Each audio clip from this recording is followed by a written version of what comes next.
اللہ پاک نے جو ہے افراد کو بھی تخلیق کیا علیحدہ، تو افراد کا ایک تشخص ہے کل سے ہٹ کر دی، تو اس لحاظ سے تخلیق الگ چیز ہے اور اظہار ذات الگ چیز ہے.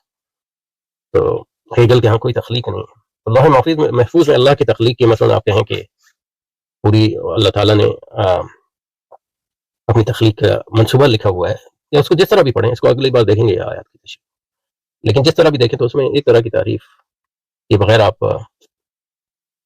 اس کو اور کچھ نہیں کہہ سکتے، کیونکہ لوح محفوظ جو ہے اس کا اظہار نہیں ہے کائنات، یعنی سیلف ایکسپریشن نہیں ہے. لوح محفوظ کوئی خدا نہیں ہے، اور خدا جو ہے اپنا اظہار نہیں کر رہا. یعنی اظہار یعنی اپنا اس نے اپنے آپ اس نے چاہا کہ اس کو جانا جائے، یہ الگ بات ہے، لیکن یہ کہ وہ بیچ کی طرح نہیں ہے. خدا جو ہے ذات ہے، وہ مکمل ہے، وہ اپنے آپ کو مکمل نہیں کر رہا. اظہار ذات کا مطلب جو ہے اظہار ذات کا مطلب تکمیل نہیں ہے، اور بیچ کی مثال سے خدا کو سمجھنا ناممکن ہے.